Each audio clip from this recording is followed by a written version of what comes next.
সরকারি চাকরির আবেদনের বয়সসীমা বৃদ্ধির দাবি মেনে নেওয়ার আশ্বাস দিয়েছে কর্তৃপক্ষ। দুপুরে সচিবালয়ে জনপ্রশাসন সংস্কার কমিটির সাথে বৈঠক শেষে একথা জানান আন্দোলনকারীরা।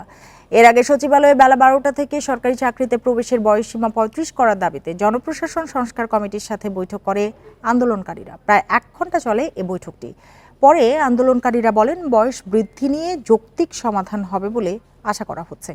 শর্ত সাপেক্ষে বিভিন্ন ক্ষেত্রে উন্মুক্ত থাকতে পারে চাকরিতে প্রবেশের বয়সসীমা। পরে জনপ্রশাসন সংস্কার কমিটির আহ্বায়ক আব্দুল মুঈদ চৌধুরী বলেন, সরকারি চাকরিতে প্রবেশের বয়সসীমা বৃদ্ধির দাবি যৌক্তিক। এ নিয়ে সংস্কার কমিশনের কাজ শুরু করবে। এর আগে বৈঠকে অংশ নেন আন্দোলনকারীদের 7 সদস্যের একটি প্রতিনিধি দল। বৈঠকে তারা চাকরিতে বয়স বৃদ্ধির পক্ষে নানা যুক্তি তুলে ধরেন।